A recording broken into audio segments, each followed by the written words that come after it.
అందరికీ నమస్కారం। ఈరోజు ఆంధ్రప్రదేశ్ కొత్త క్యాబినెట్ మంత్రులు వారి శాఖల గురించి మేము ముందు మనం చేద్దామని వచ్చాము।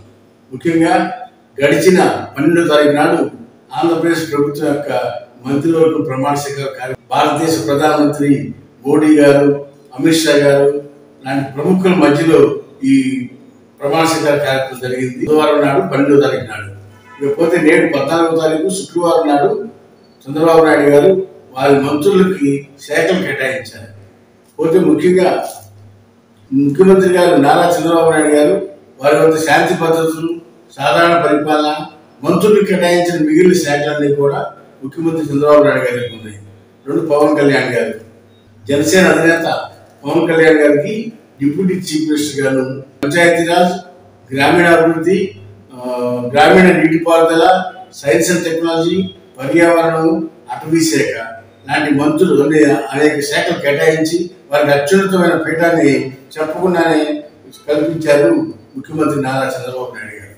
3 నారా లోకేష్ గారు, ఈయన Telugu Desam party national party general సెక్రటరీగా ఉన్నారు। అదేవిధంగా యువకుల ఆంధ్ర రాష్ట్రం మొత్తం తిరిగి ప్రజలను సమైక్యం చేయడంలోను, ప్రభుత్వం యొక్క తప్పులను ఏదెత్తి చూపడంలోను ప్రముఖ పాత్ర వహించారు నారా లోకేష్ గారికి। వారికి IT and education and real time governance నుంచి కూడా వారికి ఆ శాఖలు కేటాయించడం జరిగింది నారా లోకేష్ గారికి। నాదెళ్ల మనోహర్ గారికి సివిల్ సప్లైస్ శాఖ కేటాయించారు। వీరు తెనాలి నుంచి ఎమ్మెల్యేగా ఉన్నారు, జనసేన నుంచి మంత్రిగా ప్రాతినిధ్యం వహిస్తున్నారు। అచ్చెన్నాయుడు గారు, వీరు గడిచిన కొంతకాలం నుంచి తెలుగుదేశం పార్టీ రాష్ట్ర అధ్యక్షులుగా ఉన్నారు। అంతేకాకుండా వీరు మంత్రివర్గంలో వ్యవసాయ, సహకార, మార్కెటింగ్, పశుసంవర్ధక శాఖ, మత్స్యశాఖ లాంటి అనేకమైన శాఖల్ని వారు కేటాయించడం జరిగింది। ఇకపోతే పయ్యావుల కేశవ్ గారు, ఈయన 5వసారి ఎమ్మెల్యేగా ఎలక్ట్ అయ్యారు। వీరు ఆర్థిక శాఖ, వాణిజ్య పనుల శాఖ మరియు అసెంబ్లీ వ్యవహారాల శాఖ మంత్రిగా కూడా వారి శాఖలు కేటాయించడం జరిగింది। పోతే ఆనం నారాయణ రెడ్డి గారు, ఈయన చాలా సీనియర్ మోస్ట్ ఎమ్మెల్యే, గతంలో కూడా కాంగ్రెస్ ప్రభుత్వంలో 2 సార్లు మంత్రిగా కూడా పనిచేశారు। 2004-2009 టైంలో వీరికి దేవాదాయ శాఖను కేటాయించడం జరిగింది। ఇకపోతే నెల్లూరు జిల్లా నుంచి పి నారాయణ గారు, ఈ గతంలో చంద్రబాబు నాయుడు 2014 నుంచి 2019 వరకు చంద్రబాబు నాయుడు గారి క్యాబినెట్ లో మున్సిపల్ అండ్ పట్టణాభివృద్ధి శాఖలు ఇచ్చారు, తిరిగి వారికి అదే శాఖలు ఇచ్చారు।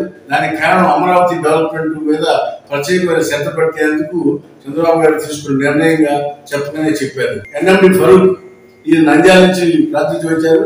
గతంలో కూడా వీరు రెడ్డియా చంద్రబాబు నాయుడు క్యాబినెట్ లో పనిచేశారు। తెలుగుదేశం పార్టీలో ఫ్రమ్ ది బిగినింగ్ నుంచి కూడా సీనియర్ లీడర్ అయిన వీరికి మైనార్టీ సంక్షేమం, లా అండ్ జస్టిస్ కూడా కేటాయించడం జరిగింది। ఇకపోతే కొలుసు పార్థసారథి గారు, వీరు సీనియర్ మోస్ట్ శాసనసభ్యులు, 4వసారి ఎమ్మెల్యేగా గెలిచున్నారు। వీరు గతంలో కూడా 2009 నుంచి 14 వరకు మంత్రిగా నిర్వహించున్నారు। వీరికి గృహ నిర్మాణ శాఖ, ఐఎన్పిఆర్ శాఖలు 2 కేటాయించడం జరిగింది। ఇకపోతే కొల్లు రవీంద్ర, వీరు కూడా 2వసారి ఎమ్మెల్యేగా గెలుచున్నారు। వీరు గతంలోనే మచిలీపట్నం నుంచి మంత్రిగా కూడా ప్రాతినిధ్యం వహించారు। వీరు నియోజకవర్గం మచిలీపట్నం, వీరు ఇప్పటికి బీసీ మత్స్యకార సామాజిక వర్గానికి చెందినవారు। వీరికి గనులు, భూగర్భ శాఖ, అబ్కారీ, ఎక్సైజ్ లాంటి ముఖ్యమైన శాఖలు కేటాయించడం జరిగింది। పోతే వంగల్పూడి అనిత, వీరు పైగ్రాపేట నుంచి ఎమ్మెల్యేగా 2వసారి ఎలక్ట్ ఉన్నారు। ఈ తెలుగు మహిళా అధ్యక్షులుగా కూడా చాలా యాక్టివ్ ఉన్నారు। గత 5 సంవత్సరాలు కూడా అనేక ఉద్యమాలు చేసి వైసీపీ ప్రభుత్వం మీద అనేక పోరాటాలు చేశారు। వారికి అందరూ ఊహించిన విధంగానే డాషింగ్ డైనమిక్ లేడీకి హోంశాఖను ఇచ్చి చంద్రబాబు నాయుడు గారు ఎస్సీలకు పెద్దపేట విషయాలు చెప్తానికి ఇది ఒక నిదర్శనంగా మనం చెప్పొచ్చు। ఇప్పుడే గుమ్మడి సంజయారాణి, ఈవిడు విజయనగరం జిల్లా నుంచి ప్రాతినిధ్యం వహిస్తున్నారు। ఈవిడ ఫస్ట్ టైం ఎమ్మెల్యే, గతంలో ఎమ్మెల్సీగా కూడా చేశారు। వీరికి మహిళా శిశు సంక్షేమం మరియు గిరిజన సంక్షేమం 2 శాఖలు కూడా కేటాయించడం జరిగింది।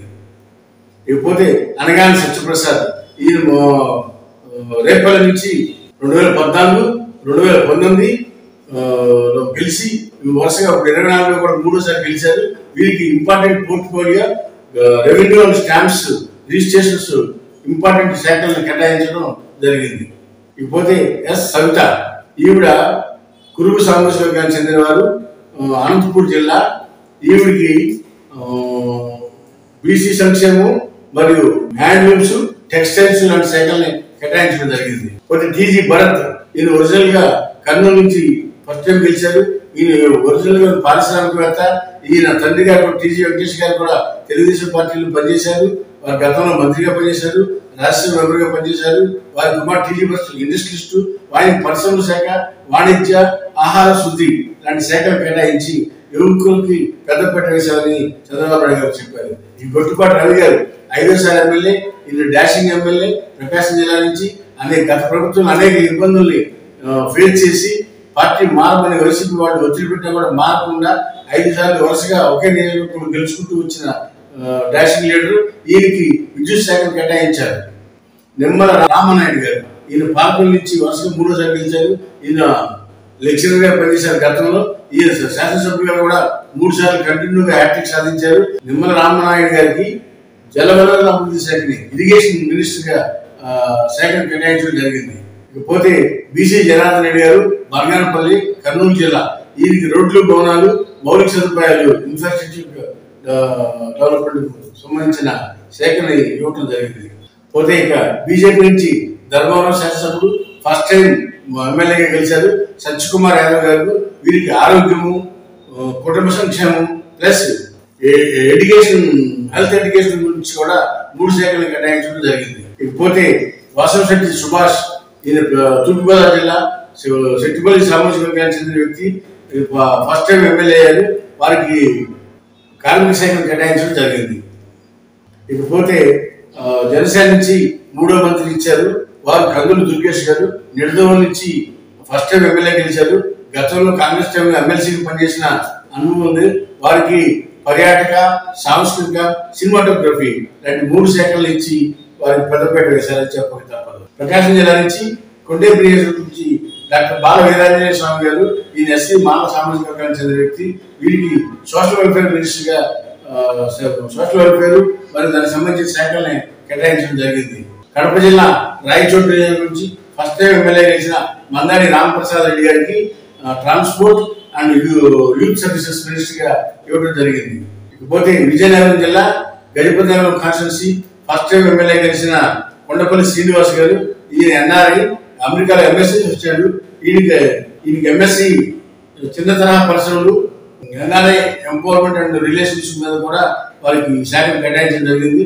ఈయన ఫారిన్ అఫైర్స్ సత్సంబంధాలు ఉన్నాయి కాబట్టి వారికి ఆ శాఖ ఇచ్చారు. వారికి first time MLA, first time minister కూడా వ్యవహరిస్తున్నారు. ఇకపోతే చంద్రబాబు నాయుడు క్యాబినెట్ లో చంద్రబాబు గారితో కలిపి కమ్మలకి 5, కాపులకి 4, రెడ్లకి 3, బీసీలకి 7 మంత్రి పదవులు ఇచ్చారు. ఎస్సీ 2, ఎస్టీలకి 1, ముస్లింస్ కి 1 చొప్పున మొత్తం 25 మందితో ఇంక్లూడింగ్ సీఎంతో కలిపి 25 మందితో చంద్రబాబు నాయుడు క్యాబినెట్ ని ఎలక్ట్ చేసుకోవడం జరిగింది. ఇందులో 17 మంది ఇంతవరకు కూడా ఎమ్మెల్యే మంత్రులుగా చేయని వారికి, కొత్త వారికి 17 మందికి స్థానం కల్పించారు. వారితో ఒక కొత్త టీంని సెలెక్ట్ చేసుకుని చంద్రబాబు నాయుడు గారు ఇక రాష్ట్రాన్ని అభివృద్ధి పదవులు నడిపిస్తానికి, శరవేగంతో ముందుకు తీసుకెళ్ళడానికి, జరిగిన తప్పుల్ని, ఎక్కడెక్కడ లోపాలు జరిగినాయో పోలవరం, అమరావతి లాంటి సంస్థల్ని అభివృద్ధి పదంలో తీసుకెళ్ళడానికి వారు ముందుకెళ్తారని తెలుగు ప్రజలందరూ కూడా ఎంతో ఆశతో ఎదురు చూస్తున్నారని చెప్పగలుగుతారు. హాయ్ ఫ్రెండ్స్, మా ఫ్యూచర్ టుడే ఛానల్ చూస్తున్నందుకు చాలా థ్యాంక్స్. మరిన్ని లేటెస్ట్ వీడియోస్ కోసం వెంటనే సబ్స్క్రైబ్ చేయండి. అలాగే ఈ బెల్ ని కూడా రింగ్ చేసేయండి. మా లేటెస్ట్ వీడియోస్ నోటిఫికేషన్స్ అన్నీ మీ మొబైల్లో వస్తాయి. మా వీడియోస్ మీకు నచ్చితే లైక్ చేయండి, షేర్ చేయండి, నచ్చకపోతే కామెంట్ చేయండి.